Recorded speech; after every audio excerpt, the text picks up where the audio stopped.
Start करने वाले हैं हमारे नेक्स्ट टॉपिक को, स्वेट इक्विटी शेयर। इसके बाद हमारे 3 टॉपिक रह जाएंगे, स्वेट इक्विटी शेयर, ईसॉप्स जो है, public subscription of the share है, and then last is the book binding. ये जो पॉइंट है ये 4-4 नंबर में आते हैं एग्जाम के अंदर, सो प्लीज़ ध्यान से समझना, बहुत इंटरेस्टेड है। और अगर किसी बच्चों को ये पता है कि स्वेट इक्विटी शेयर्स क्या होते हैं, ईसॉप्स क्या होते हैं, तो प्लीज़ पेशेंस रख के सुना, क्योंकि इनके अंदर मैं डिफरेंस भी बताने वाली हूँ। क्योंकि काफ़ी सारे बच्चे ये सोचते हैं कि इनके अंदर कोई डिफरेंस नहीं है, दोनों सिमिलर है, बट मैं आपको बताती हूँ इनके अंदर बहुत सारा डिफरेंस है जो कि इम्पॉर्टेंट है। ठीक है, तो शुरू करने से पहले फिर एक एग्जाम्पल आ जाते हैं, क्योंकि एग्जाम्पल के साथ हम अच्छे से समझ पा रहे हैं। एग्जाम्पल क्या है हमारा कि मान लीजिए एक पर्सन है कंपनी के अंदर, आप ही मान लीजिए आप हैं क्लास के अंदर, चलो क्लास के अंदर एग्जाम्पल लेते हैं, फिर हम कंपनी के ऊपर आएंगे। क्लास में टीचर है, यहाँ बच्चे बैठे हैं, ठीक है। टीचर ने एक क्वेश्चन पूछा कि इसका सोल्यूशन जल्दी से बताओ मुझे, क्या है इसका आंसर क्या है, ठीक है। आप जैसे कंपनी का मतलब भी पूछ लिया, कंपनी के अंदर मेंबर्स कितने होते हैं, ठीक है, आंसर आप दे दोगे, या फिर ठीक है आपने एक आंसर दे दिया। फिर टीचर ने एक नया फिर क्वेश्चन पूछा जिसका आंसर जो है बुक में नहीं है, आप अपनी इंटेलिजेंसी के थ्रू आप उसका आंसर दे रहे हो। मतलब कि आपको जो पहले नॉलेज है, पहले जो भी आपको एक्सपीरियंस है कि हाँ पहले हमने ऐसा कुछ पढ़ा था, ऐसा कुछ होता है, हमने बुक में के अंदर कहीं ना कहीं देखा था, आप उसके बेस पर आप उसका आंसर दे रहे हो, और वो आंसर बिल्कुल करेक्ट है, और आपके टीचर ने उस आंसर को अप्लाई किया और आंसर निकल गया, क्वेश्चन के ऊपर आंसर को अप्लाई किया, आंसर निकल गया। टीचर क्या देगी आपको, कुछ ना कुछ शाबाशी देगी ना कि वेल डन, बहुत अच्छा, है ना। तो कुछ ना कुछ मोटिवेट करेगी, आप फिर नेक्स्ट टाइम और अच्छे से अपने जो पार्टिसिपेशन है बहुत अच्छे से करोगे, है ना। टीचर यही करते हैं ना, मोटिवेट यही करते हैं ना स्टूडेंट्स को कि बच्चे ज़्यादा से ज़्यादा पार्टिसिपेट करें, अपनी जो लर्निंग है वो बहुत अच्छे से करें, है ना। इसी तरह से कंपनी में भी होता है भाई। कंपनी में जब भी कोई एम्प्लॉई या फिर डायरेक्टर अपनी नॉलेज, अपने एक्सपीरियंस से कंपनी के अंदर कुछ प्रॉफिट लेकर आता है, मीन्स कि उसे बोला जाता है know how.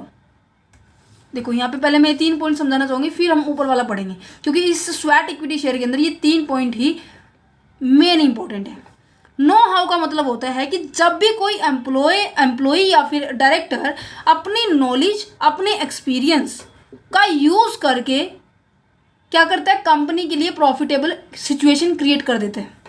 Knowledge and experience of how to do something smoothly and efficiently, कैसे कुछ चीज़ किया जाए आसानी से और एफिशिएंट मैनर से, उसे बोला जाता है नो हाउ, ठीक है। और मान लीजिए एक पहला एग्जांपल आ गया समझ में, एक एम्प्लॉय ऐसा है जो क्या कर रहा है, कुछ एक राइट क्रिएट कर रहा है कंपनी के लिए। यहाँ पे इंटेलेक्चुअल प्रॉपर्टी राइट्स क्या होते हैं, जो इंटेंजिबल होते हैं ना, उन्हें बोला जाते हैं। जैसे आपने देखा भी होगा, बारकोड होते हैं, पेटेंट होती है, कॉपीराइट होती है, हर एक कंपनी की कोई ना कोई कॉपीराइट्स होती है, हर एक कंपनी की कोई ना कोई बारकोड्स होती है ना। तो उन बारकोड्स को क्रिएट करने के लिए, या फिर कोई टेक्नोलॉजी आपने क्रिएट की है, कोई नया मेथड आपने, कोई नया फॉर्मूला आपने लेके आए हो, केमिकल फॉर्मूलेज होते हैं ना, जैसे कोविड की वैक्सीन का लाने के लिए जिस भी पर्सन ने कोविड की वैक्सीन को लाया है, वो एक उसके लिए एक इंटेलेक्चुअल प्रॉपर्टी, उसके नाम पर वो रजिस्टर्ड हो गई है कि इस बंदे ने ये चीज़ की है, ठीक है। तो अगर किसी व्यक्ति ने कंपनी के लिए वो इंटेलेक्चुअल प्रॉपर्टी क्रिएट की है, जिससे वो एसेट्स होगी ना भाई, नॉर्मल सी बात है, कंपनी के लिए एक पॉजिटिव पॉइंट है कि कंपनी में ये ऐसा भी पॉइंट है कि जो कंपनी ने खुद क्रिएट किया है, कंपनी खुद एम्प्लॉय ने क्रिएट किया है, तो कंपनी की क्या होगी, एसेट्स होगी। तो जो भी एम्प्लॉय कंपनी की इंटेलेक्चुअल एसेट्स को क्रिएट करता है उसको स्वेट इक्विटी शेयर्स दिए जाते हैं, ठीक है। वैल्यू एडिशन का मतलब क्या होता है, वैल्यू को ऐड करना। इसका बेस्ट एग्जाम्पल ये है कि जैसे कि एक से चीज़ें 2 कर देना, एक से चीज़ें 2 कर देना, ठीक है।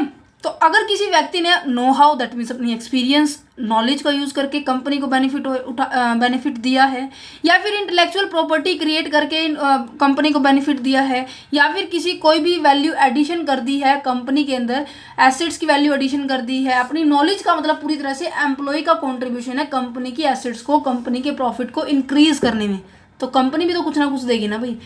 कंपनी सोचेगी एम्प्लॉयर इतना बढ़िया तरह से परफॉर्म कर रहा है, एम्प्लॉयर इतने बढ़िया तरह से अपने काम को कर रहा है, तो मैं भी कुछ ना कुछ दूँ ना, मेरा भी तो कर्तव्य बनता है ना। तो कंपनी क्या करेगी, उसे ऐसे शेयर्स देगी जो कि मार्केट के शेयर से, मार्केट की जो वैल्यू होती है उससे कम होती है, देखो एग्जाम्पल के तौर पर मान लीजिए एक शेयर की जो वैल्यू है ना, एक शेयर की जो वैल्यू है मार्केट के अंदर 100 रुपये है। अब कंपनी ये कह रही है कि कंपनी ने इस पर्सन को क्या है ऑफर किया है यही सेम शेयर कितने रुपए का, 80 या फिर 70 रुपये का। बेनिफिट किसका है? एम्प्लॉय का। क्योंकि एम्प्लॉय का बेनिफिट इसलिए क्योंकि इसने क्या किया है, नो हाउ किया है, दैट मीन्स अपनी नॉलेज का प्रयोग किया है, इंटेलेक्चुअल प्रॉपर्टी राइट क्रिएट की है और साथ में एडिशन किया है, एडिशन इन एसेट्स, ठीक है, एडिशन किया है एसेट्स के अंदर। इनके बदले उसको क्या मिल रहा है, शेयर मिल रहा है जो कि मार्केट प्राइस है वो कम में है, ठीक है। ये शेयर क्या होगा, ये शेयर होगा स्वेट इक्विटी शेयर। ऐसा शेयर जो कंपनी ने एज अ रिवॉर्ड किसी एम्प्लॉय को दिया है उसको बोला जाता है स्वेट इक्विटी शेयर्स। दूसरी बात, ये कंपनी जो क्या कर रही है इसको दे रही है, इसके पास ऑप्शन नहीं कह रही कि हाँ लेना तो ले लो अदरवाइज नहीं, ये कंपनी इसको दे रही है, लो, ठीक है। कई बार ये वैसे भी दे दिया जाता है, वैसे मतलब कि बिना कॉस्ट के, ऐसी फ्री ऑफ कॉस्ट भी दे दिया जाता है शेयर्स, ठीक है। तो यहाँ पे पहले पढ़ते हैं क्या कह रहा है। स्वेट इक्विटी शेयर्स क्या होते हैं अकॉर्डिंग टू अंडर सेक्शन 54। वैसे मैं आपको एक छोटा सा क्लू और दे देती हूँ, अंडर सेक्शन 55 के अंदर ये बिल्कुल मना किया हुआ है कि कोई भी कंपनी क्या है डिस्काउंट पर शेयर इशू नहीं करेगी। बट एक एक्सेप्शन है अंडर सेक्शन 54 कि डिस्काउंट पर शेयर इशू कर सकती है। टाइप ऑफ अ रिवॉर्ड, एक तरह का ये रिवॉर्ड है जो शेयर है, स्वेट इक्विटी शेयर है, एक तरह का रिवॉर्ड है जो कि कंपनी देती है किसको, शेयर होल्डर को। कैसे, it is a excess amount from the salary and wages, it's totally depend upon this point. ये जो शेयर्स, ये जो अमाउंट होती है, ये जो रिवॉर्ड होता है, आपकी जो सैलरी होती है और आपकी जो वेजेस होती है इसके अलावा दिया जाता है, इसमें मिक्स करके नहीं दिया जाता, ठीक है, इसके अलावा दिया जाता है। और ये टोटली किसके ऊपर डिपेंड करता है, ये आप एम्प्लॉय के नो हाउस के ऊपर, ठीक है, making available of intellectual property right और valuation of addition, value addition के ऊपर, ठीक है। और ये केवल किसको मिलता है, एम्प्लॉय को मिलता है या फिर डायरेक्टर को मिलता है, एट अ डिस्काउंट और the for consideration other than the cash. Cash के अलावा आपको शेयर दे दिया जाता है या फिर आपको डिस्काउंट पे, मतलब कि या तो आपको कम रेट पे दिया जाएगा जो मार्केट प्राइस से कम रेट होगा, या फिर क्या है कैश के विद रिस्पेक्ट दिया जाएगा, कैश नहीं दिया जाता, उसके बदले आपको शेयर दे दिया जाता है, ठीक है, वो कंपनी ऑफर करती है, ठीक है जी। और कंपनी तभी ऑफर करेगी, ये 3 कंडीशन बस इसके अंदर मेन इंपॉर्टेंट है, ठीक है। और दूसरी बात, कंपनी कंडीशंस क्या है, condition for issuing the sweat equity shares. Sweat equity share को इशू करने की कंडीशन क्या है, ये तो एम्प्लॉय की कंडीशन है, किस एम्प्लॉय को स्वेट इक्विटी शेयर मिलने वाला है।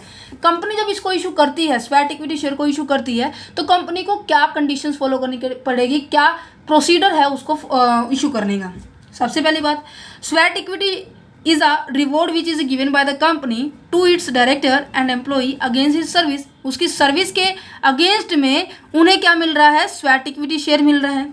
वो क्या होगा, जो एम्प्लॉई होगा, वो डायरेक्टर होगा, वो क्या होगा, चाहे वो इंडिया के अंदर काम कर रहा है चाहे वो आउटसाइड इंडिया के अंदर काम कर रहा है, पर काम तो कंपनी के लिए कर रहा है ना, कंपनी की वैल्यू इंक्रीज कर रहा है, कंपनी के प्रॉफिट इंक्रीज कर रहा है। कर तो प्रॉफिट किस कर रहा है, कंपनी का कर रहा है, सारा किसके लिए कर रहा है, कंपनी के लिए कर रहा है। तो चाहे वो इंडिया के अंदर हो चाहे वो आउटसाइड इंडिया के अंदर हो, आउटसाइड इंडिया हो, तो क्या होगा, फिर भी उसे स्वेट इक्विटी शेयर दिए जाएंगे। पर स्वेट इक्विटी शेयर देने से पहले कंपनी को क्या करना पड़ेगा, कंपनी जनरल मीटिंग के अंदर स्पेशल रेजोल्यूशन पास करना पड़ेगा कि हाँ जी हम शेयर जो स्वेट इक्विटी शेयर है वो इशू करने जा रहे हैं। Validity of the special resolution not more than the 12 month from the date of the passing. क्या पता है क्या कह रहा है, जो अगर आप स्पेशल रेजोल्यूशन पास करना का मतलब, आपको स्पेशल रेजोल्यूशन तो पता लग गया होगा, ऐसा रेजोल्यूशन जो क्या है 75% वोटिंग होती है जिसके अंदर। वैसे मैं आपको बता देती हूँ, अगर आपने कंपनी लॉ अभी तक नहीं की है, क्या होता है, रेजोल्यूशन आपके 2 तरह के होते हैं। एक तो जनरल होता है और एक होता है स्पेशल। जनरल रेजोल्यूशन होता है जैसे कि हम क्लास के अंदर वोटिंग करते हैं ना कि कौन बनेगा भाई मॉनिटर, कौन बनेगा मॉनिटर। तो क्लास के अंदर जितने भी बच्चे हैं ना वो क्या करेंगे, मान लीजिए 3 बच्चे खड़े हुए हैं मॉनिटर बनने के लिए, और ये सारे बच्चे हैं, ठीक है। इन तीनों को क्या करना है, इनको वोट करना है। अगर वोट 33.30% 33.30 33.34 ऐसे वोटिंग मिली इनको, मतलब इक्वल वोटिंग मिल रही है, तो वो जनरल रेजोल्यूशन होगा। चलो हम इसका 2 का एग्जाम्पल ले लेते, 2 का ठीक रहेगा। अगर 50-50% आपको मिल रही है वोटिंग मॉनिटर बनने के लिए, तो वो जनरल रेजोल्यूशन होगा। अगर आपको क्या है 75% बच्चे एक तरफ है, 100 में से 70% 75% बच्चे एक तरफ है और 25% बच्चे एक तरफ है, तो इस जो 75 वालों को क्या कहेंगे, स्पेशल रेजोल्यूशन कहेंगे, ठीक है। तो इसी तरह से कंपनी के अंदर भी होता है, कोई भी काम करेगी कंपनी, पहले उसको रेजोल्यूशन पास करना पड़ेगा, मीन्स की लोगों की राय लेनी पड़ेगी, कौन इस राय के लिए सहमति दे रहा है, कौन नहीं दे रहा है, ठीक है। अगर सभी ने स्पेशल रेजोल्यूशन के अंदर पार्टिसिपेशन कर दिया, ठीक है, तो उसके बाद ही आप स्वेट इक्विटी शेयर्स को इशू कर सकते हैं। तो यहाँ पे ये लिखा हुआ है जनरल मीटिंग के अंदर क्या होगा, स्पेशल रेजोल्यूशन पास करना पड़ेगा। स्पेशल रेजोल्यूशन का मतलब क्या हुआ, जिसके पास 75% की वोटिंग होती है, मीन्स की उसकी तरफ रुझान होता है कि 75% लोगों का कि हाँ ये सही रहेगा कंपनी के लिए। बट क्या जो वैलिडिटी जो है, वैलिड कब तक रहेगी, 12 महीने तक रहेगी, 12 महीने से ऊपर नहीं जा सकती, मतलब कि 1 साल तक ही रहेगी, जहाँ से डेट, जिस दिन आपने रेजोल्यूशन पास किए हैं। एग्जाम्पल के तौर पर मान लीजिए आपने 1/4/2021 को 22 को, सॉरी अब 22 लगा हुआ है ना, 2/4/22 को क्या किया है, आपने स्पेशल रेजोल्यूशन पास किया कि हम स्वेट इक्विटी शेयर इशू करेंगे। तो ये जो अगली 31/3/23 तक ही वैलिड रहेगा। अगर आप अगले साल फिर स्वेट इक्विटी शेयर इशू करना चाहते हैं, तो आपको फिर दोबारा से क्या है, रेजोल्यूशन पास करना पड़ेगा। मीन्स कि केवल 12 महीने तक ही ये अलाउड है, इससे ज़्यादा अलाउड नहीं है। रेजोल्यूशन के अंदर क्या मतलब क्या बताया जाएगा, रेजोल्यूशन क्यों करवाया जा रहा है। रेजोल्यूशन के अंदर ये बताया जाएगा कि नंबर ऑफ शेयर कितने हैं जिनको मैं स्वेट इक्विटी शेयर करवा रही हूँ, उसकी करंट मार्केट प्राइस में एक्चुअल में है क्या, कंसीडरेशन कितना दिया जा रहा है स्वेट इक्विटी शेयर वालों को, ठीक है, और कौन से क्लास के डायरेक्टर या फिर एम्प्लॉय को दिया जा रहेगा। क्लास का मतलब होता है कि पर्टिकुलर नेचर के लोग एक क्लास के अंदर होती है, पर्टिकुलर नेचर के लोग एक क्लास के अंदर होते हैं। जैसे कि आप लोगों की क्लास है, एग्जाम्पल के तौर पर अगर आप +2 क्लास के अंदर हैं, तो +2 क्लास के अंदर भी हिंदी मीडियम इंग्लिश मीडियम होगा, या फिर गर्ल्स अलग बॉयज़ अलग होंगे। कॉलेज के अंदर है तो इसी तरह से A B C सेक्शन बना होगा, तो ये क्लास होगी ना, मतलब कि एक कैटेगरी के लोग एक में ही होना। तो डायरेक्टर में भी कैटेगरीज होती है, होल टाइम डायरेक्टर होते हैं, जैसे हमने पढ़ा होगा कंपनी लॉ के अंदर, आपने पढ़ा भी होगा, मैंने वीडियो बना रखी है, ठीक है। क्लास का मतलब होता है एक सेम नेचर के लोग एक ही कैटेगरी के अंदर बैठना, ठीक है। बॉयज़ है तो बॉयज़ होंगे, गर्ल्स है तो गर्ल्स होंगे। तो यहाँ पे क्लास भी पूरी तरह से डिफाइन की जाती है कि कौन सी क्लास के लोगों को स्वेट इक्विटी शेयर्स दिए जा रहे हैं, ठीक है जी। कंपनी इज लिस्टेड, अगर कंपनी लिस्टेड हुई, कंडीशन नंबर 3 है, पहला तो क्या था, रेजोल्यूशन पास करना है, दूसरा क्या है, उसके अंदर इन्फॉर्मेशन देना है कि किस किस को कैसे दिया जा रहा है, उसकी मार्केट वैल्यू क्या है स्वेट इक्विटी शेयर की। तीसरी कंडीशन क्या है, कंपनी के लिए अगर आपको स्वेट इक्विटी शेयर इशू करना है कि अगर कंपनी लिस्टेड हुई तो क्या होगा, कंपनी अनलिस्टेड हुई तो क्या होगा। अगर कंपनी लिस्टेड है, लिस्टेड मतलब कि स्टॉक एक्सचेंज में अंदर आपने अपने आप को रजिस्टर्ड करवा रखा है। अब स्टॉक एक्सचेंज भी पता होगा, जहाँ पर शेयर्स की ट्रेडिंग की जाती है भाई, शेयर समझ में आ गया होगा। कैपिटल का छोटी सी यूनिट, सबसे डिवाइड जो की जाती है यूनिट, हर एक यूनिट को शेयर कहते हैं। जहाँ पर ये शेयर की ट्रेडिंग की जाती है, मतलब सेल परचेज किया जाता है, उसे स्टॉक मार्केटिंग कह देते हैं। स्टॉक मार्केटिंग को कंट्रोल करने के लिए कौन होता है, सेबी होता है, उसकी गाइडलाइंस सेबी गाइडलाइंस इशू करती है। सेबी का मतलब क्या होता है, सेबी की फुल फॉर्म क्या होती है, stock exchange board of India. Stock exchange board of India ये क्या करता है, शेयर्स के regarding guidelines, regulatory rule regulation सभी तरह की इशू यही करता है, ठीक है। अगर कंपनी लिस्टेड है, लिस्टेड मतलब जिन्होंने अपने जो कंपनी को स्टॉक मार्केटिंग के अंदर रजिस्टर्ड करवा रखा है, तो उसे फॉलो करना पड़ेगा रेगुलेशन किसके, सेबी के। अगर कोई अनलिस्टेड है तो उसे कंपनी के प्रोविजंस ही फॉलो करने पड़ेंगे, कंपनी की रेगुलेशन ही फॉलो करनी पड़ेगी। समझ में आया। तो स्वेट इक्विटी शेयर्स एज एक रिवॉर्ड मिलता है एम्प्लॉय को उनके अच्छी परफॉर्मेंस के ऊपर। परफॉर्मेंस डिपेंड करती है 3 बातों पर, know how, IPR that means intellectual property right, और उसकी वैल्यू एडिशंस के ऊपर। अगर बात की जाए एम्प्लॉय कौन होंगे, आप डायरेक्टर तो मैंने क्लास का बता दिया कि डायरेक्टर जैसे जैसे होंगे वो लिखा जाएगा, बट एम्प्लॉय कौन होंगे। एक permanent employee, a director, employee and director. Permanent employee चाहे इंडिया के अंदर है चाहे आउटसाइड इंडिया के अंदर है, दोनों ही अलाउड है। उन दोनों को क्या है, आप स्वेट इक्विटी शेयर्स इशू कर सकते हैं, ठीक है, बट वो वर्किंग होना चाहिए, ठीक है, टेम्परेरी नहीं है, इसके अंदर अलाउड है।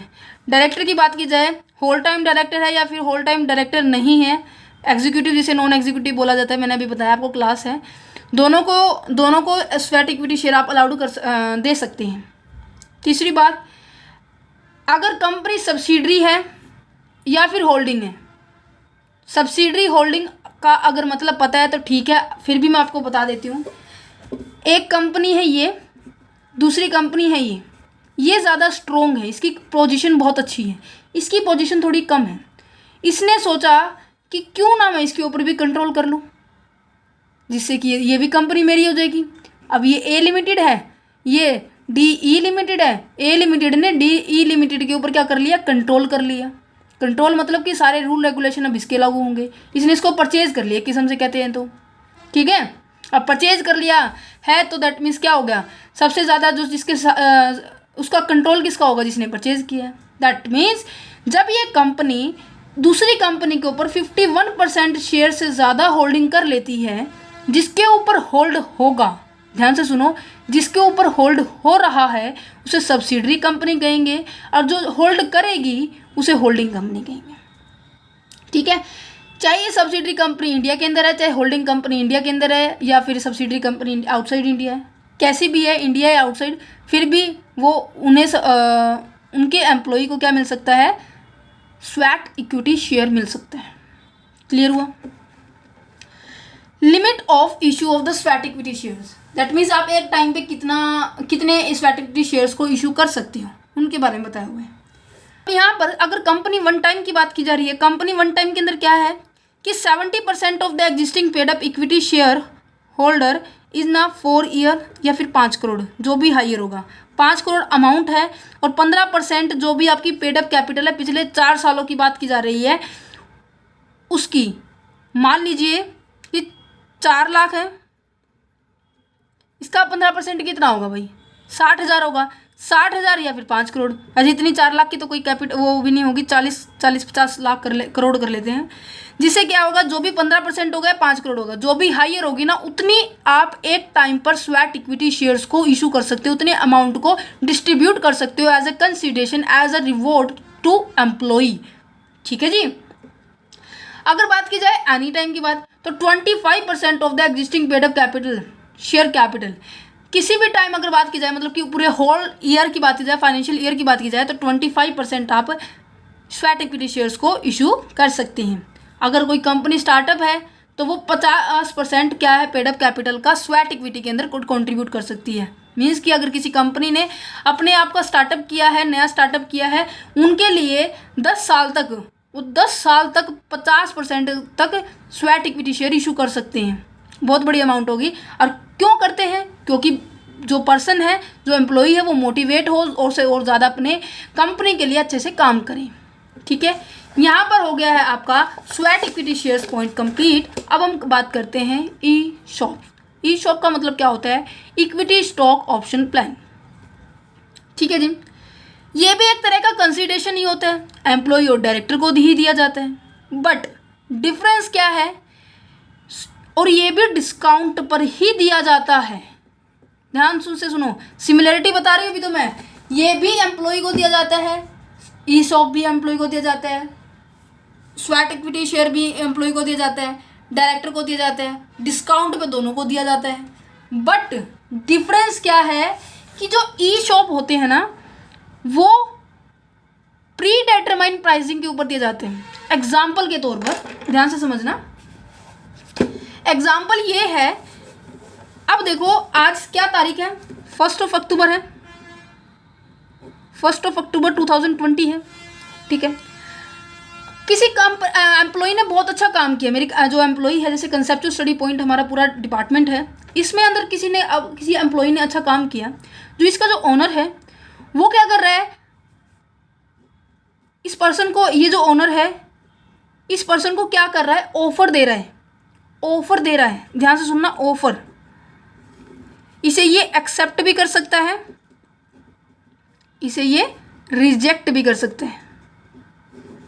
इट्स डिपेंड अपॉन दिस, ये पर्सन डिपेंड करेगा।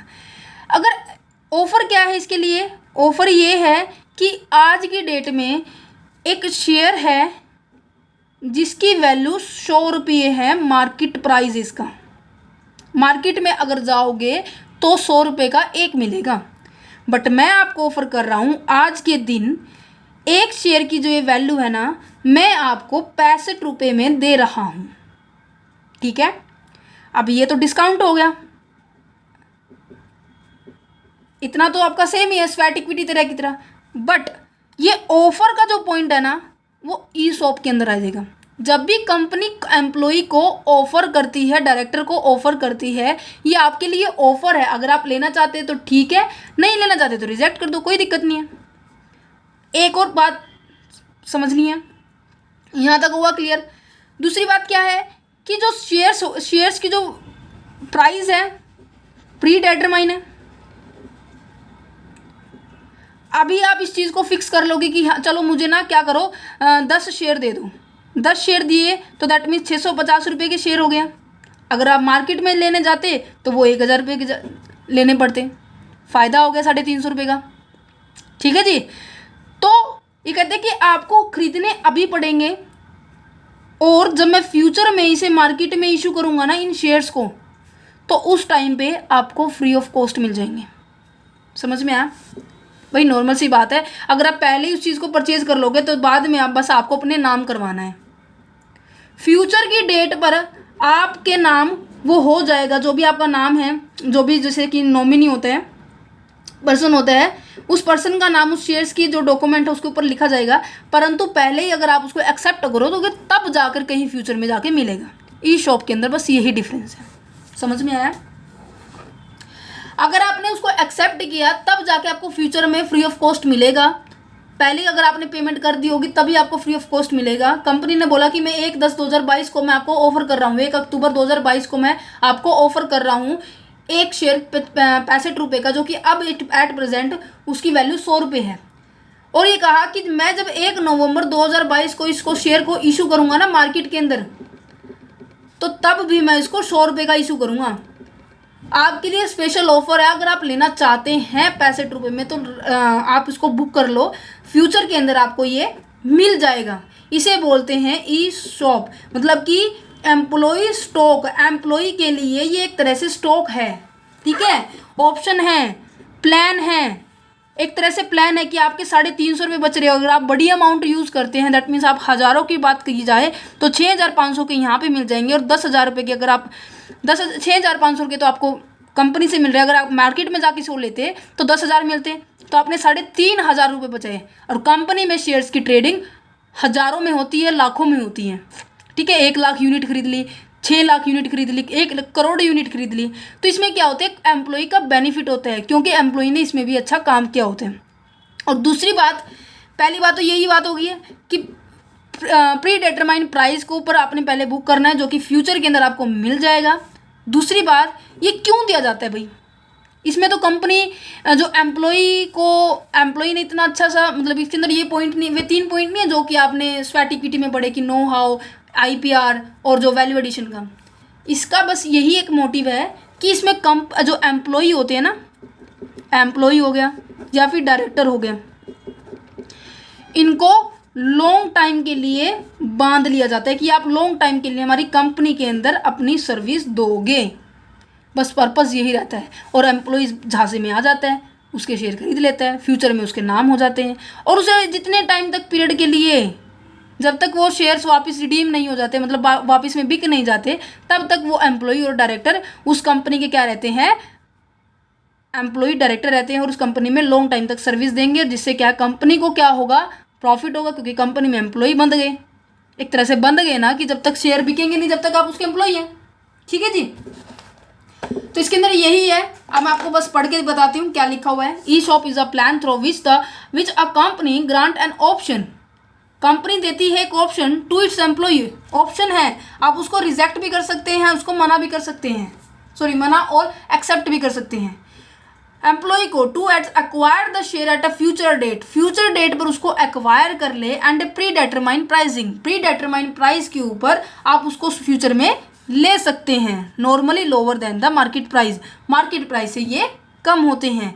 Stock at a pre establishment price known as the grant price, जो प्राइस आपने पहले फिक्स कर दिया, हमारे एग्जांपल में क्या है 65 रुपये है, ये 65 रुपये को क्या कहेंगे हम, ग्रांट प्राइस कहेंगे, और जो डेट फिक्स करी है उसको हम वेस्टिंग पीरियड कहेंगे। ठीक है जी, प्री डिटरमाइन प्राइस को क्या कहेंगे, ग्रांट प्राइस कहेंगे, और जो हमारी जो टाइम होता है उसे वेस्टिंग पीरियड कहेंगे। कंपनी रिक्वायर उस चीज़ के लिए भी उसको स्पेशल रेजोल्यूशन पास करना पड़ेगा। अब स्पेशल रेजोल्यूशन का मतलब आ गया हुआ, क्लियर हो गया समझ में। Because ESOP is a option given to the, ये ऑप्शन होते हैं, किसको दिया जाता है, डायरेक्टर को दिया जाता है और एम्प्लॉय को दिया जाता है, कि right to be purchase or subscribe at a future date. आप उसको, आपके ऊपर ये राइट है, आपके पास राइट है कि आप उसको परचेज कर सकते हो और फ्यूचर के अंदर आपके उसको सब्सक्राइब हो जाएगा। ऑब्जेक्टिव क्या होते हैं ESOP के, कि inspire the employee to high participation, कि एम्प्लॉय हाई पार्टिसिपेशन करे, create a long term wealth in a hand of the employee, long term wealth create की जाती है किसके हाथ में, एम्प्लॉय के हाथ में, और अट्रैक्ट किया जाता है, रिटेन किया जाता है, मोटिवेट किया जाता है good and the efficient employee को, कि वो अच्छे से काम करे, उन्हें थोड़े कम प्राइस में ही आपको शेयर दे दिया जाता है। ठीक है, अब नॉर्मल सी बात है भाई, कम में मिल रहा है, पैसे की बचत हो रही है, क्यों ना एम्प्लॉय खरीदेगा, मैं होती तो मैं भी खरीदती उस चीज़ को, समझ रहे हो ना। तो यहाँ पर ये होता है ESOP। अब इनका डिफरेंस कर लेते हैं। ESOP तो क्या होता है, ऑप्शन होता है एम्प्लॉय और डायरेक्टर के पास, अगर वो चाहे उसको रिजेक्ट कर सकता है, अगर वो चाहे उसे एक्सेप्ट कर सकता है। बट स्वेट इक्विटी शेयर एक तरह से डायरेक्ट दिया जाता है, उसके पास ऑप्शन नहीं देते, कंपनी कहते हैं कि ले लो, तुमने अच्छा काम किया ले लो, तुम्हारा ये हक बनता है तुम लो। बट यहाँ पर इनके ऊपर ऑप्शन दिया जाता है कि तुम लेना चाहते हो तो ठीक है, नहीं तो आराम से किसी और को दे देंगे। ठीक है, तो यहाँ पे क्या लिखा है, option provide to the employee and director which is give the right or a benefit to subscribe or purchase the share of a company at a predetermined price on a future date. वही बात है, repeat हो रही है। But payment is done at a present, but payment आपको पहले करनी पड़ेगी, मैंने आपको बताया पहले आपको पेमेंट करनी पड़ेगी, फ्यूचर में जाके आपके वो नाम हो जाएगा शेयर। ठीक है, शेयर था 500 रुपये का, मार्केट प्राइस इसकी 500 रुपये है, और कंपनी शो इशू कर रही है 300 रुपये का। फ्यूचर में देखो हिंदी में भी स्पष्ट लिखा हुआ है, कई बार बच्चों को समझ नहीं आता क्या कह गए, मैंने इसलिए ये थोड़ा सा टेक्निकल वर्ड्स है, समझने की कोशिश करना दोबारा से। फिर जब फ्यूचर में इशू करेगी कंपनी ESOP को 500 का करेगी, बट आपको कितने का मिल जाएगा, 300 का, क्योंकि आपने उसकी पहले ही पेमेंट कर रखी है। तो आप बाय करोगे, पेमेंट को रिजेक्ट करोगे तो उसे मना कर सकते हो। ठीक है, ESOP issue in the form of the incentive and the retention plan of the employee. ESOP क्या होता है, एक तरह से इंसेंटिव होता है, रिटेंशन प्लान होता है, मतलब कि एक एम्प्लॉय को रखने के लिए कि वो लॉन्ग टाइम तक हमारे साथ बंधा रहे। ठीक है, they do not create the obligation, it is a option है, ये किसी भी तरह की जिम्मेदारी क्रिएट नहीं करती। ऑब्लिगेशन का मतलब क्या होता है, जिम्मेदारी होती है। एक ये जो ESOP होते हैं किसी भी तरह की ऑब्लिगेशन क्रिएट नहीं करती कंपनी के टूवर्ड्स, बट ये ऑप्शन है, अगर आप लेना चाहते हैं तो ठीक है कंपनी आपको दे देगी, नहीं लेना चाहते तो नहीं देगी। बट स्वेट इक्विटी शेयर की बात की जाए तो ये क्या होता है, डायरेक्टली अलॉट किया जाता है एम्प्लॉय या डायरेक्टर को डिस्काउंट पे या फिर अदर देन कैश के अंदर। क्लियर हुआ? ठीक है जी। देखो जब तक आपको ये छोटी छोटी बातें समझ नहीं आएगी ना, तब तक आपको कंसेप्ट नहीं क्लियर होगा। मैं आपको बता रही हूँ, छोटी छोटी बातें जब तक क्लियर नहीं होगी तब तक आपको कंसेप्ट नहीं क्लियर होगा। ठीक है, सो करते हैं हमारे सेकंड पॉइंट को पब्लिक सब्सक्रिप्शन के ऊपर, उसके बाद फिर एक पॉइंट और रह जाएगा बुक बाइंडिंग के ऊपर, बुक बिल्डिंग के ऊपर, सॉरी। ठीक है, अब मैंने आपको बताया था कल, एक एग्जाम्पल दिया था मैंने, कंपनी जब शेयर इशू करवाती है, एक सेकेंड, कंपनी को पैसा अरेंज करना है कंपनी चलाने के लिए, है ना, तो पैसा कहाँ से अरेंज करेगी, क्या तो प्राइवेट इंस्टीट्यूशन से कर सकती है, मैंने आपको करवाया, private placement of the shares की बात की जा रही थी, है ना, या फिर वो क्या कर सकती है, पब्लिक से इशू कर सकती है। पब्लिक से इशू करवाने के लिए मतलब पब्लिक से पैसा लेने के लिए उसे क्या करना पड़ेगा, प्रोस्पेक्टस इशू करना पड़ेगा। प्रोस्पेक्टस में ऐसी ऐसी बढ़िया बढ़िया बातें लिखेंगे, ऐसे बढ़िया बढ़िया इमेज दिखाएंगे कि जिससे क्या है, एम्प्लॉय को ये लगेगा कि हाँ ये कंपनी तो भाई कुछ बात है इसके अंदर, अच्छा फ़ायदा दे के जाएगी, कुछ ना कुछ ज़रूर दे के जाएगी। वो अपनी इमेज कुछ इस तरह से बनाती है जिससे क्या है, पर्सन क्या है, अट्रैक्ट हो जाते हैं कंपनी की तरफ और अपनी पॉकेट का पैसा किसके ऊपर लगा देते हैं, कंपनी के ऊपर लगा देते हैं। नॉर्मल सी बात है, जैसे बैंक में होता है। मैं आपको फिर याद दिला रही हूँ क्योंकि अभी आपका बेस शुरू हो रहा है। तो यहाँ पे मैंने स्कूल का एग्जाम्पल लिया था, तो आपको थोड़ा सा याद हो तो अभी आधे घंटे पौने घंटे पहले लिया था मैंने। स्कूल ने प्रोस्पेक्टस इशू किया, पेरेंट्स आए, पेरेंट्स इसकी तरफ अट्रैक्ट हो गए, ठीक है। इसी तरह से कंपनी भी क्या करेगी, प्रोस्पेक्टस इशू करेगी। जो इंटरेस्टेड है, जो अट्रैक्ट होंगे, वो उसके शेयर्स को क्या करेगा, सब्सक्राइब करेगा। जो नहीं है, नहीं देगा उसके ऊपर ध्यान, ठीक है। तो मान लीजिए कंपनी ने शेयर्स इशू, कंपनी को चाहिए पैसे, जो शेयर्स इशू करे हैं कंपनी ने। इशू का मतलब क्या होता है, जो कंपनी को पैसा चाहिए, ठीक है। मान लीजिए 1 लाख शेयर हैं जो कि 10 का 1 है ईच, ठीक है। कितने हो गए, 10 लाख शेयर हो गए, पता है। इतना पैसा चाहिए लोग कंपनी को। तो कंपनी क्या कर रही है, कंपनी ने किया प्रोस्पेक्टस इशू, प्रोस्पेक्टस से अट्रैक्ट होके लोगों ने इनके ऊपर पैसा लगाया। पैसे कैसे लगाएंगे, सबसे पहले उन्होंने बुक करेंगे कि मुझे इतने, मान लीजिए ये 3% है, ठीक है। इसने कहा कि मुझे क्या है 1000 शेयर चाहिए इस कंपनी के। उसने अपील डाली, एप्लीकेशन डाली इसने, एप्लीकेशन फॉर्म जो प्रोस्पेक्टस के साथ मिलता है कि मुझे 1000 शेयर चाहिए। फिर अगले ने कहा कि मुझे 750 चाहिए, अगले ने कहा मुझे 1200 शेयर चाहिए। सब ने एप्लीकेशन डाल दी। एप्लीकेशन के साथ साथ उन्होंने बैंक के अंदर डिपॉजिट कर दिया अमाउंट।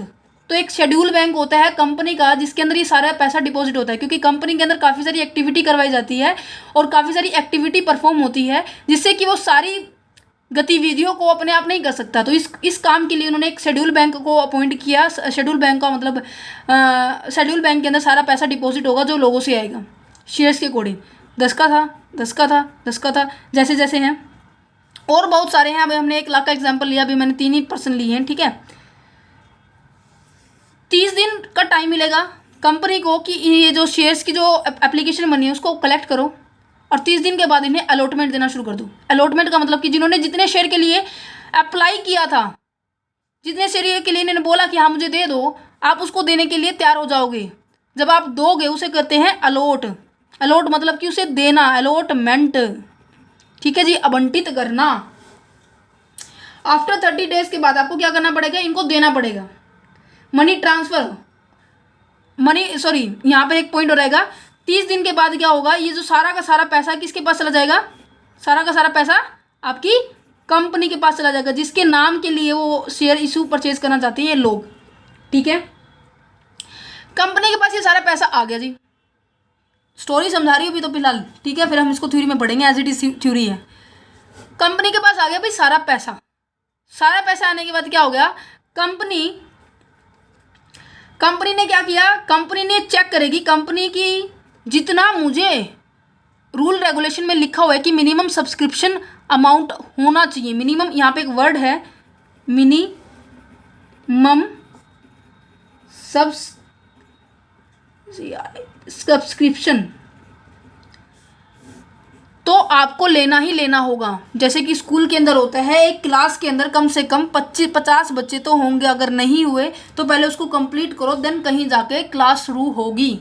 इसी तरह से कंपनी के अंदर भी होता है कि जब तक कंपनी मिनिमम सब्सक्रिप्शन अमाउंट नहीं ले लेती, ऐसे कंपनी एक्ट में कोई फिक्स अमाउंट नहीं डिसाइड की है। कंपनी एक्ट के अंदर कोई फिक्स अमाउंट नहीं है कि इतना अमाउंट कंपनी को रिसीव करना चाहिए, परंतु जब भी कंपनी लिस्टेड होगी उसका जो रूल रेगुलेशन कौन फॉलो करता है, किसका रूल रेगुलेशन फॉलो करनी पड़ेगी, सेबी की। सेबी ने ये डिसाइड कर रखा है कि मिनिमम सब्सक्रिप्शन अमाउंट 90% होगी जितना आप इशू कर रहे हैं। अब आपने 10 लाख रुपए इशू किया है, 10 लाख रुपए आपने कहा कि लोगों से मुझे कलेक्ट करना है, तो 10 लाख में से कम 9 लाख रुपए तो मेरे पास होने आने चाहिए। किससे, लोगों के थ्रू।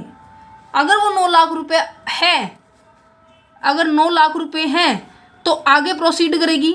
अगर 9 लाख रुपए नहीं है तो वो यहीं स्टॉप हो जाएगी, जितना पैसा आया था उसे वापस कर देगी। अगर नहीं किया तो आपके ऊपर पेनल्टी लगनी शुरू हो जाएगी 15% की। ठीक है जी। प्लेसमेंट प्राइवेट प्लेसमेंट में 12% की थी, बट पब्लिक के अंदर 15% की है। ये ध्यान रखना, डिफरेंस इन दोनों में ये भी है। अब देखो, अब हमारे पास क्या है, पैसा आ चुका है पूरा 90% से ज़्यादा है, फिर 90%, ठीक है जी।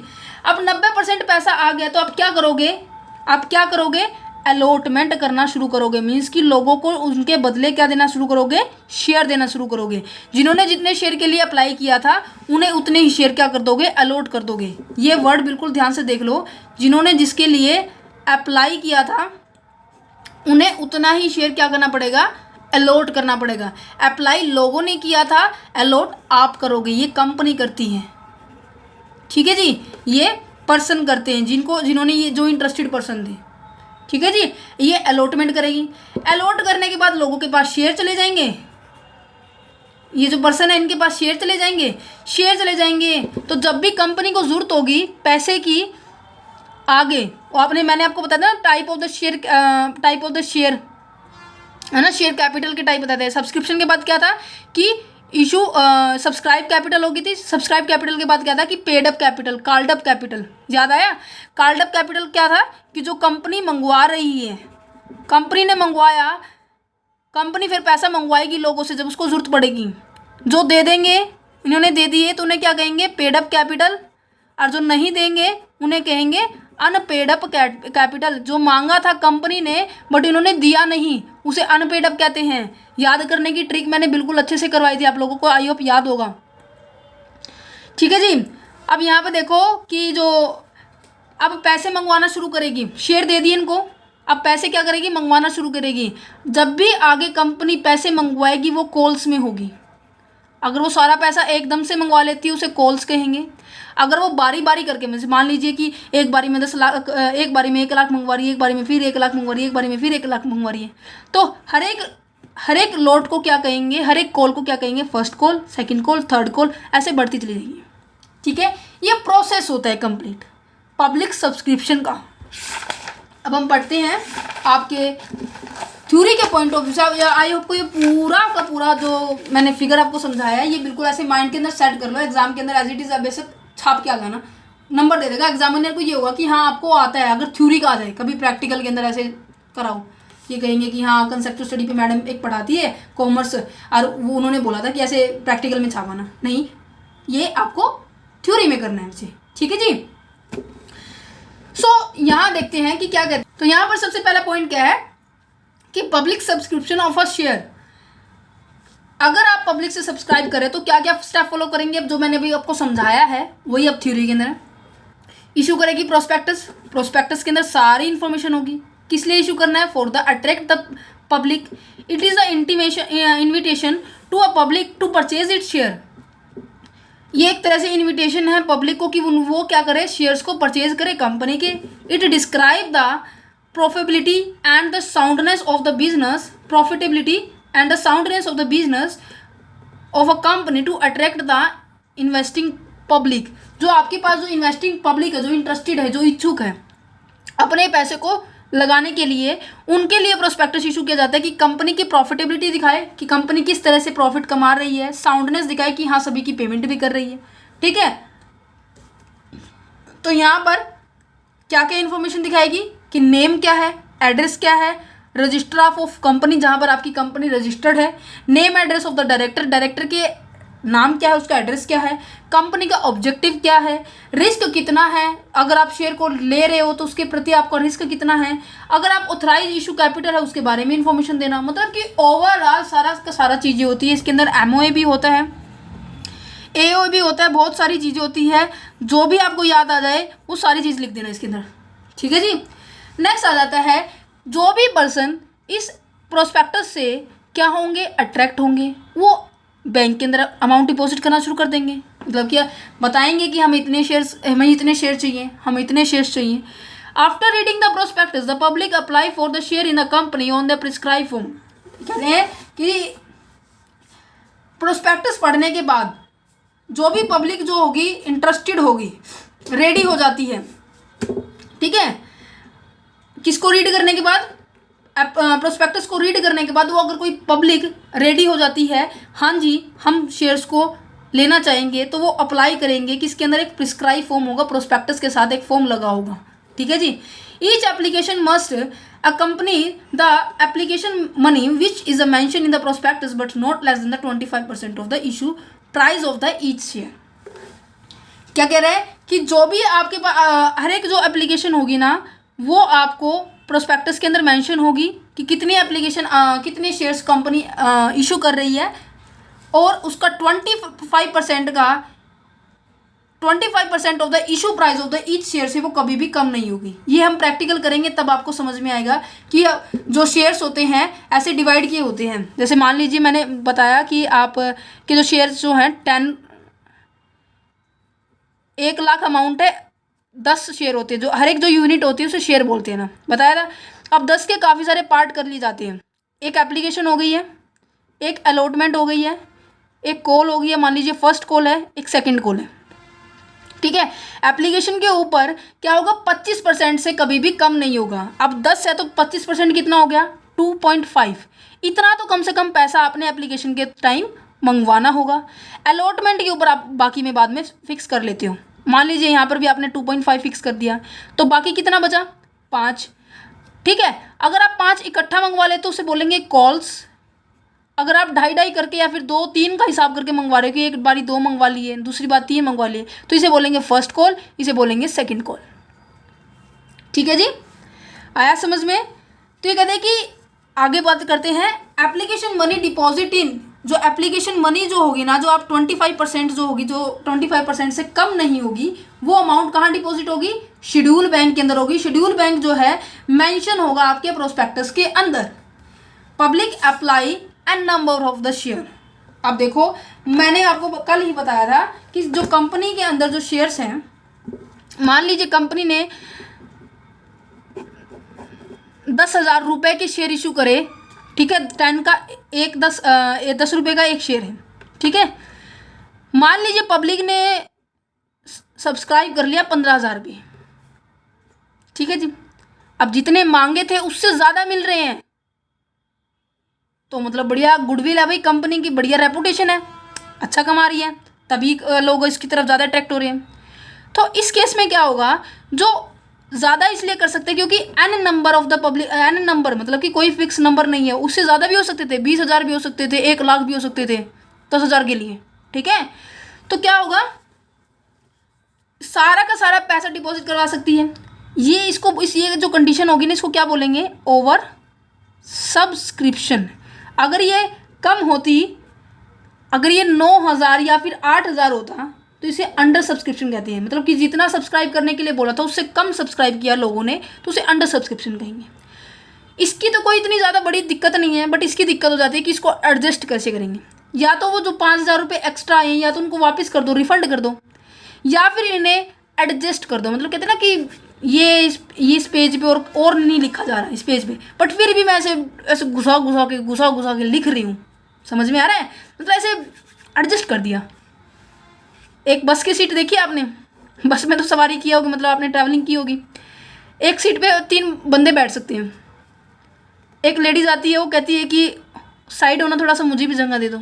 फिर एक और आती है, थोड़ा सा और साइड हो जा, थोड़ा मुझे भी जगह दे दो। ये क्या हो रहा है, एडजस्ट हो रहा है तीनों की, बट हो गए उसके ऊपर 5। तो इसी तरह शेयर होते हैं भाई, समझ में आ रहा है। तो इस तरह भी शेयर होते हैं। तो ये जो कंडीशन होती है यहाँ पे देखो, अब application apply, public apply N number of the share and the deposit the money along the form. Public कितने ही शेयर के लिए अप्लाई कर सकती है, और जितना भी शेयर के लिए आप वो अप्लाई करना चाह रही है वो डिपॉजिट कर देगी उतनी ही अमाउंट बैंक के अंदर, जो प्रोस्पेक्टस के अंदर मेंशन है, ठीक है जी। अब हो गया पर्सन का काम कंप्लीट। अप्लाई तक पर्सन का काम था, पब्लिक का काम था। अब बात करते हैं हमारी कंपनी के काम के बारे में। To make a allotment of a share. Allotment की जगह मतलब कि जितने लोगों ने जितने शेयर के लिए बोला था कि हाँ जी मैं 12,000 1,750 शेयर के लिए कंपनी के शेयर्स को परचेज करना चाहता हूँ। अब कंपनी की जिम्मेदारी है कि उनको अब क्या करें, अलॉटमेंट करें। अलॉटमेंट करने से पहले चेक करें कि सब्सक्रिप्शन मिनिमम है या नहीं है। तो क्या लिखा हुआ है, after the last date fix for the receipt of the application money expire the bank send all the application to the company. 30 दिनों के बाद बैंक क्या करेगी, जो एप्लीकेशन के ऊपर जो पैसा आया है उसको किसके पास डिपॉजिट करवाएगी, कंपनी के पास डिपॉजिट करवाएगी। जो director not proceed to allot the share unless the minimum subscription stated in the prospectus has been received by the company. Director की रिस्पॉन्सिबिलिटी आ जाती है कि डायरेक्टर जब तक अलॉट नहीं करेगा, तब तक अलॉट नहीं करेगा जब तक उसको मिनिमम सब्सक्रिप्शन अमाउंट नहीं मिल जाता। अब ये मिनिमम सब्सक्रिप्शन अमाउंट क्या होता है? कंपनी एक्ट के अंदर सेक्शन 39 सबसेक्शन 1, याद रखना इसको, section 39 subsection 1 provide that a company cannot allot any security of the company to public unless the amount stated in the prospectus as a minimum amount as has been subscribed। Prospectus में specially ये mention करेंगे according to company act 2013 section 39 subsection 1 के according कि कितना minimum होना चाहिए कि लोग उसे सब्सक्राइब करें। प्रॉपर अमाउंट नहीं डिफाइन की है कि इतने परसेंट होना चाहिए, इतने परसेंट होना चाहिए। मैंने आपको जब समझा रही थी एग्जाम्पल आपको बताया था, कंपनी ने डिसाइड नहीं कर रखा कि इतना इतना अमाउंट होना चाहिए, बट हाँ प्रोस्पेक्टस जब इशू करेगी उसमें जरूर मेंशन करेंगे कि इतना इतना अमाउंट होगा भाई, ठीक है। तो ये करेगी actually no particular amount is fix by the company act. Company act के द्वारा एक्चुअल में जो पर्टिकुलर अमाउंट फिक्स नहीं कर रखा, जैसे सेबी ने 90% कर रखा है, चाहे कितनी इशू करो शेयर को, जितना ही पैसा इशू करो, मतलब शेयर इशू करो पब्लिक को, उसका 90% मिलना चाहिए, बट कंपनी ने ऐसा कुछ नहीं कर रखा, ठीक है जी। अब देखो कंपनी ये पैसा रेज करती है, नॉर्मल सी बात है, कंपनी अपने जो बिजनेस को चलाने के लिए करती है ना। कंपनी अपने बिजनेस को चलाने के लिए, कंपनी को रन करने के लिए करती है जो वे लोग, है ना। तो क्या कहते हैं कि जो minimum amount to be raise by the issue of the share so as to be provide the following requirement, कि ये सभी रिक्वायरमेंट होती है। क्या क्या रिक्वायरमेंट हो सकती है? For a payment of the purchase of any property और एग्री टू बी परचेज, मतलब कि कोई प्रॉपर्टी को परचेज करने के लिए पैसा इकट्ठा करना, पैसे की जरूरत हो, उन पैसे को इकट्ठा करने के लिए शेयर इशू कर रहे हो, है ना। या फिर किसी की पेमेंट करने के लिए भी कर सकते हैं भाई, payment of the purchase of the share, ठीक है। Payment of the preliminary expenses की पेमेंट करने के लिए, अभी थोड़ी देर में आएगा जस्ट इस पॉइंट, इन दोनों पॉइंट्स के बाद कि अलॉटमेंट और फर्स्ट कॉल के बाद कि प्रीलिमिनरी एक्सपेंसेस क्या होते हैं, फिर भी मैं बता देती हूँ। आपकी बुक के अंदर यही छोटा सा पॉइंट है, ये देखो कि प्रीलिमिनरी जो एक्सपेंसेस होते हैं वो एक्सपेंसेस होते हैं जो कंपनी जब बनती है ना, कंपनी बनती है तब खर्चा होता है। सबको पता है जब कंपनी बनती है तब खर्चा होता है। जब आप बीकॉम क्लास के अंदर, +2 क्लास के अंदर एडमिशन लिया तो खर्चा हुआ था ना, एडमिशन का खर्चा हुआ, ठीक है जी। एडमिशन से पहले जब आपने क्या है प्रोस्पेक्टस भी खरीदा होगा, उसका भी खर्चा होगा। बट कंपनी के पॉइंट ऑफ व्यू से बात की जाए तो कंपनी के अंदर लैंड हो गई, एम्प्लॉय को हायर किया होगा, जो प्रमोटर है जो इन सभी चीज़ों की रणनीति बनाते हैं कि किस चीज़ का हमें बिजनेस करना चाहिए, कैसे बिजनेस करेंगे, क्या क्या डिपार्टमेंट होंगे, इस चीज़ों के लिए एक स्पेशल पर्सन अपॉइंट किया जाता है कंपनी के बनने से पहले। वो खर्चे करता है कंपनी को बनाने के लिए। वो सारे खर्चे जो कंपनी के बनने से पहले, फॉर्मेशन के टाइम, ठीक है, या फिर उससे पहले जो खर्चे हैं उसे प्रीलिमिनरी एक्सपेंसेस कहते हैं। Expenses incurred on the formation of a company as a term as a preliminary expenses, जैसे कि स्टैम्प ड्यूटी हो गई, रजिस्ट्रेशन फीस हो गई है, duty payable on the authorise capital हो गई है, मतलब जब आपने ऑथराइज कैपिटल के लिए फॉर्म फिलअप किया होगा उनके लिए भी ड्यूटी आपने पे की होगी, ठीक है। या फिर आपने प्रिंटिंग डॉक्यूमेंट्स की प्रिंटिंग के लिए भी बहुत बड़ा खर्चा होता है। छोटे मोटे खर्चे नहीं होते, जैसे कि हमारी फोटो स्टेट के लिए होते हैं ना, वो उतने 2-3 रुपए के नहीं होते।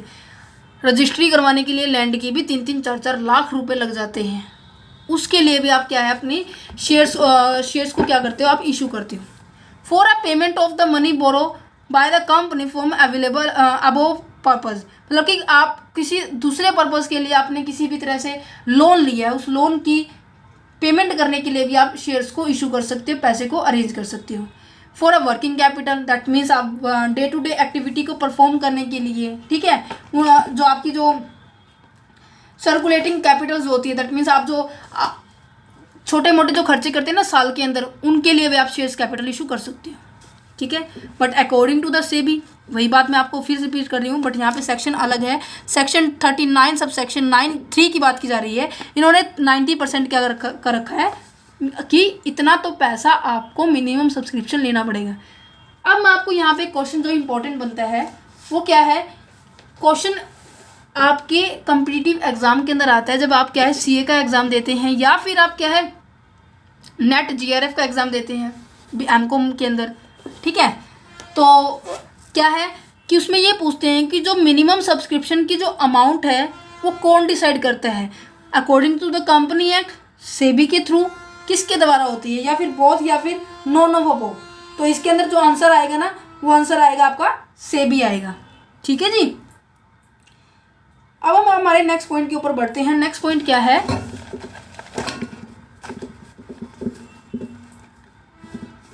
यहाँ पे देखो ये पॉइंट हो गया, एक second. If a company fail to get minimum subscription, अगर उसे मिनिमम सब्सक्रिप्शन नहीं मिला, मैंने आपको यहाँ पे एग्जांपल क्या दिया था कि मिनिमम सब्सक्रिप्शन क्या था, एक सेकेंड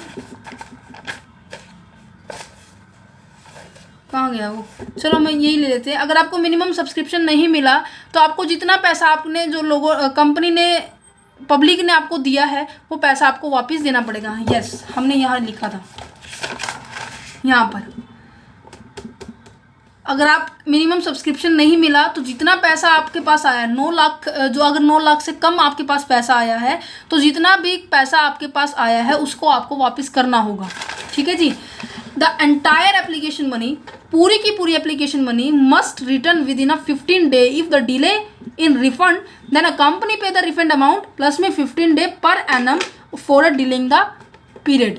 दैट मीन्स अगर आपने 15 दिन के अंदर अंदर उस पैसे को नहीं दिया तो आपको रिफंड अमाउंट के साथ साथ आपको 15% के इंटरेस्ट के ऊपर इंटरेस्ट लगाकर देना पड़ेगा, ठीक है।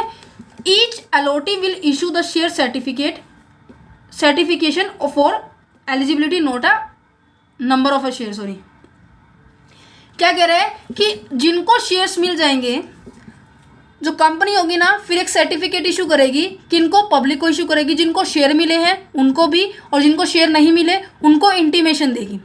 कंपनी क्या करेगी, सम एप्लीकेशन में भी रिजेक्टेड, अगर ओवर सब्सक्रिप्शन का केस है 10,000 रुपये लिए चाहिए थे आपको 15,000 पे मिल गए, या तो 5,000 को वापस कर सकती है ना। 5,000 में से ये भी हो सकता है कि 10,000 वालों को क्या कर दे 12,000 रुपये दे दे और बाकी के 3,000 क्या कर दे उनको रिफंड कर दे।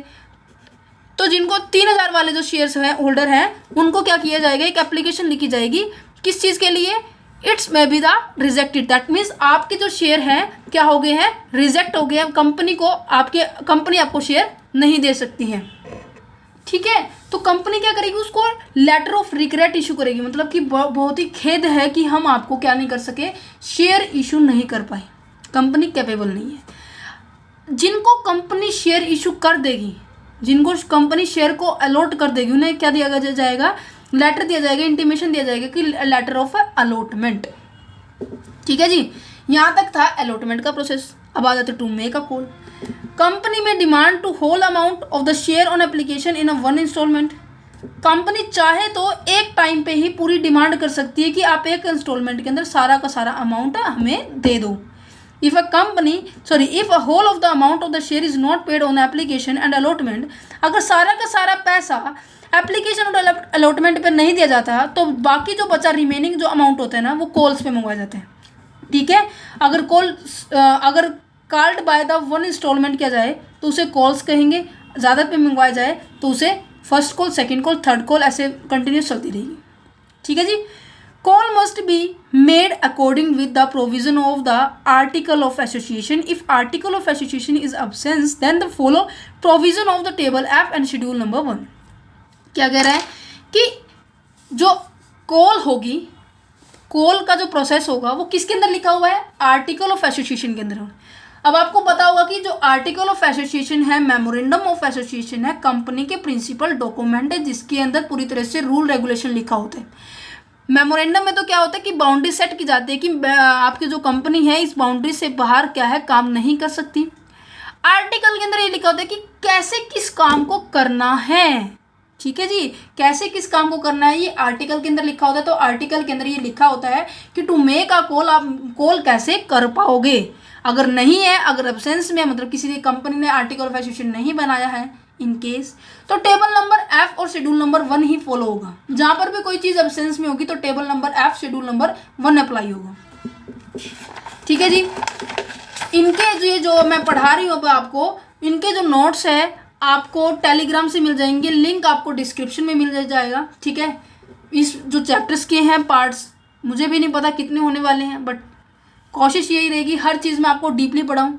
अगर वीडियो अच्छी लग रही है तो प्लीज़ ज़्यादा से ज़्यादा शेयर कीजिए, कि मोटिव यही है चैनल का कि आपको और आपके फ्रेंड्स को, पूरे आउट ऑफ इंडिया भी मेरी मोटिव यही है कि सबको हेल्प मिलो भी, क्योंकि वीडियोस के अंदर मैंने नोट्स बनाए, किसी एक पर्टिकुलर बच्चे के लिए तो नहीं बनाए। मैंने नोट्स बनाने में कम से कम 3 से 4 दिन लग गया मुझे, कहीं कहीं से मैंने डाटा उठाया है। अगर मुझे डायरेक्ट बुक से पढ़ाना होता तो अभी तक शायद 1.5 घंटे 2 घंटे के अंदर पूरा चैप्टर हो जाता है ना। तो प्लीज़ ज़्यादा से ज़्यादा शेयर कीजिए। अगर वीडियो अच्छी लगी तो प्लीज़ लाइक करना, चैनल को सब्सक्राइब करना। अब हम नेक्स्ट पॉइंट पर जाते हैं, बुक बिल्डिंग के ऊपर। अब देखो भाई, बुक बिल्डिंग क्या होता है। अभी तक आपके दिमाग में ये क्वेश्चन वैसे उठा ही नहीं होगा, क्योंकि अभी आप समझ रहे हैं ऐसा कुछ होता है, कंपनी शेयर इशू करती है, कंपनी पैसा अरेंज करती है बाहर से, है ना। जो कंपनी के जो शेयर का प्राइस होता है ना, मैंने 10 रुपये लिया है, हर एग्जाम्पल में 10 रुपये लिए। ये जो शेयर का प्राइस कैसे सेट किए जाते हैं, हाउ टू बीट सेट, ये क्वेश्चन है। बुक बिल्डिंग इसका आंसर देगी, इसका कि कैसे शेयर का प्राइस सेट किया जाता है, ये डिपेंड करता है बुक बिल्डिंग के थ्रू। जैसे कि आपने बिडिंग देखा होगा, बिडिंग देखी है, मतलब कि बोली लगती हुई देखी है। एग्जाम्पल के तौर पर एक घर है, ठीक है, इसकी बोली लग रही है, बहुत बढ़िया घर है, फर्नीचर भी बहुत अच्छा है, इसके अंदर पूरे फर्नीचर के साथ लग रही है। एक व्यक्ति ने दिया, इसकी बोली लगाई कि ये घर 1 करोड़ का लूँगा मैं। जो बिडर होता है यहाँ पे, जो ऐसे हथौड़ा लेके कहते हैं ना कि 1 करोड़ 1, 1 करोड़ 2, 1 करोड़ 3, ऐसे करता रहेगा। दूसरे व्यक्ति ने ये बोला कि मैं इसको 15 करोड़ में दूंगा, ठीक है। तीसरा व्यक्ति आया, ये कहते हैं कि मैं 15 करोड़ 15.5 करोड़ में लूँगा इसको। आगे किसी ने लिया ही नहीं, आगे किसी ने लिया ही नहीं, तो आके बिड यहाँ पे रुक जाती है। तो ये घर किसका होगा, इसका होगा, है ना। इसी तरह से कंपनी में भी होते हैं। कंपनी क्या करती है, अपने शेयर के जो प्राइस है ना, मान लीजिए 10 मैंने रख दिया, मैं कंपनी, मेरी ये कंपनी है, मैंने इसका प्राइस क्या है 10 से लेके 15 के लिए रखा, ठीक है।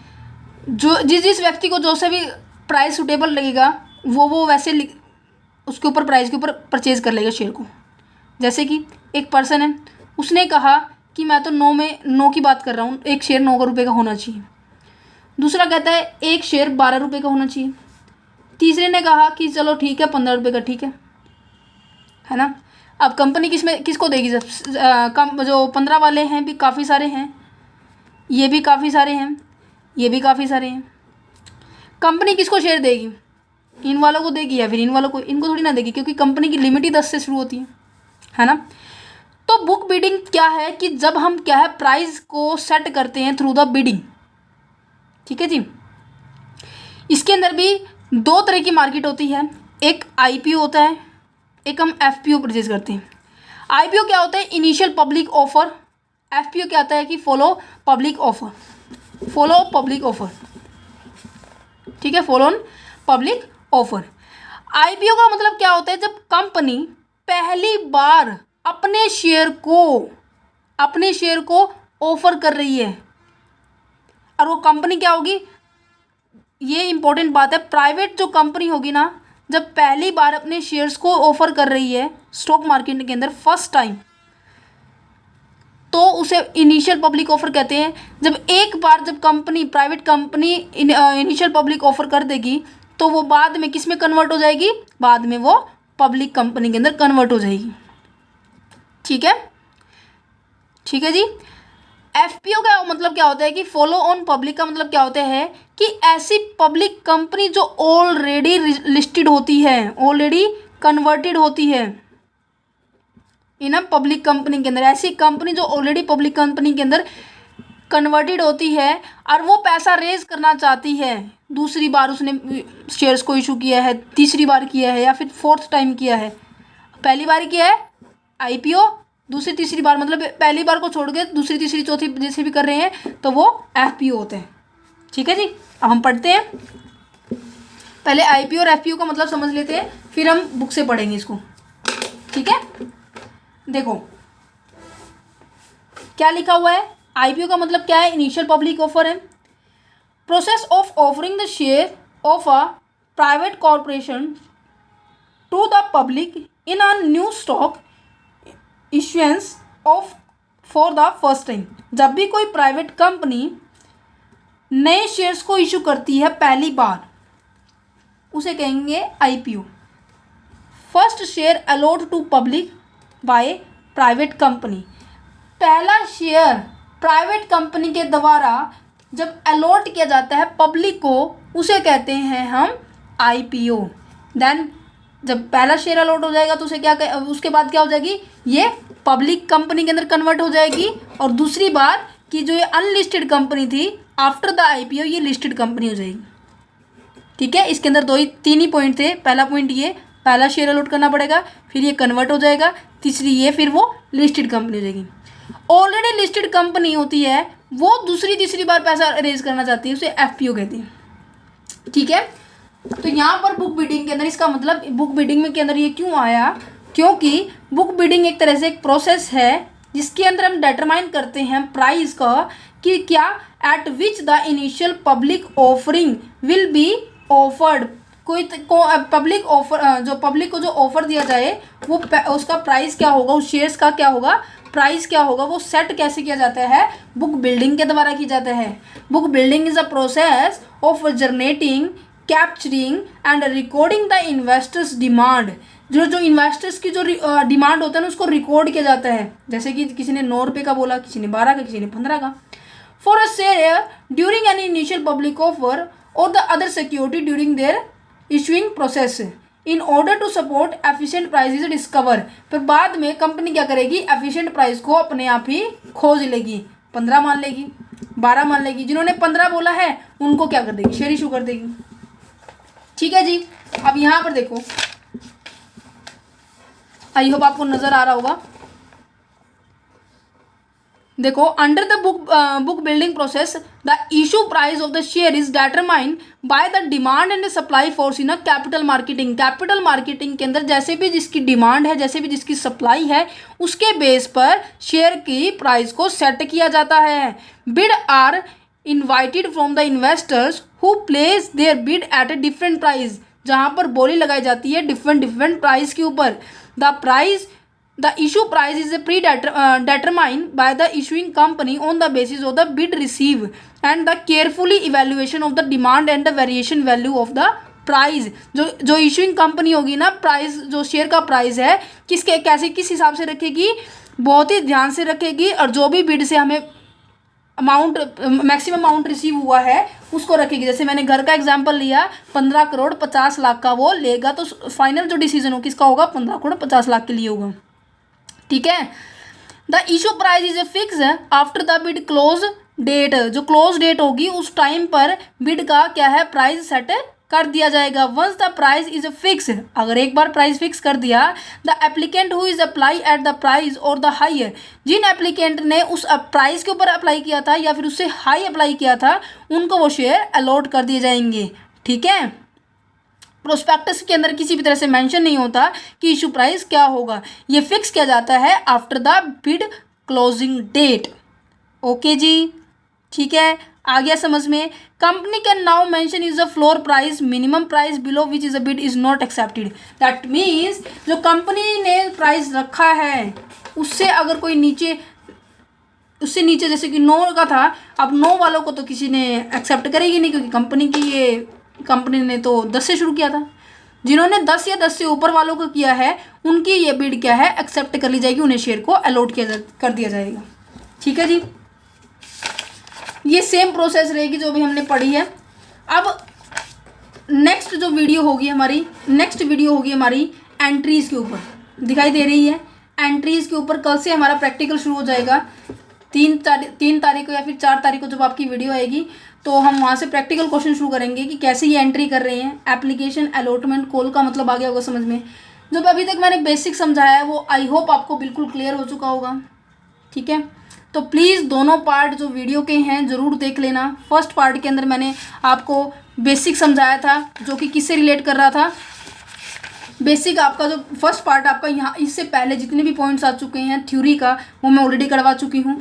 आज मैंने जो क्या है स्वैट इक्विटी शेयर्स, ई शॉप्स जो हैं और जो पब्लिक सब्सक्रिप्शन है, बुक बाइंडिंग है, ये कैसे हैं, इनको पूरी तरह से एक्सप्लेन किया। अगर वीडियो प्लीज़ अच्छी लगी हो तो प्लीज़ प्लीज़ प्लीज़ उसे शेयर ज़रूर करना। ठीक है जी, अभी तक हमारे क्या है 16 पेज पे पहुँचे हैं। देखो, अगर कोई चीज़ डीपली करते हैं, नॉलेज के साथ करते हैं, तो आपको पूरा फ़ायदा दे के जाएगी। ठीक है, तो एग्ज़ाम आने से पहले पढ़ना शुरू कर दो। कभी सोचो कि 1 महीने के अंदर पढ़ लेंगे। हर चीज़ अगर डीपली पढ़ना है तो 1 महीने के अंदर नहीं होगा, वो कम से कम 3 से 3.5 महीने चाहिए किसी एग्ज़ाम को प्रिपेयर करने के लिए। ठीक है जी, thank you for watching this video, have a nice day.